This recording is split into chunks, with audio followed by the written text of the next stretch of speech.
అది ఆంధ్ర కర్ణాటక బార్డర్. ఎందుకో ఈ ఊరి కుర్రాళ్ళు ఊరొదిలి పారిపోతున్నారు. పారిపోతున్నారా? ఎందుకు? ఆగాడెవడో లెక్చరర్లా ఉన్నాడు, అడుగుదాం. రేయ్, ఎవర్రా మీరంతా? కాలేజ్ బయట అడిగాను సార్. ఠాగూర్లో చిరంజీవి లాంటి లెక్చరర్ ఎవరైనా ఉన్నారా అంటే వాళ్ళు మీ పేరే చెప్పారు సార్. నా ఫ్యాన్ సార్. ఈ కాలేజ్కి ఒక గీత ఉంది.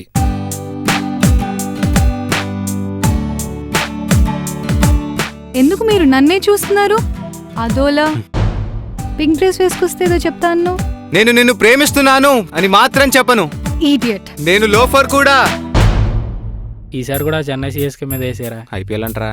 నీకు మందు పిచ్చి, నీకు సినిమాలు పిచ్చి, నీకేమో అమ్మాయిలు పిచ్చి. ఈ వయసులో ఏదో పిచ్చి లేకపోతే ఎందుకు భయ్యా ఈ పిచ్చి జీవితం?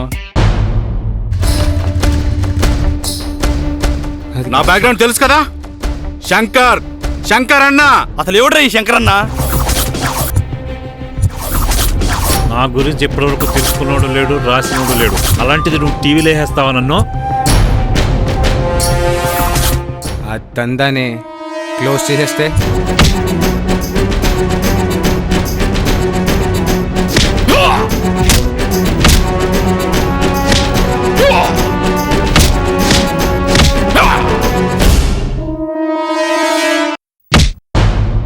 ఈ బుక్కీలు కొన్న కష్టాల ప్లేస్కి కూడా ఉండమేమో. Let's breakup Anish. దేనికి? ఐ లవ్ యూ అన్నప్పుడు మాత్రం రీజన్స్ అడగరు. బ్రేకప్కి మాత్రం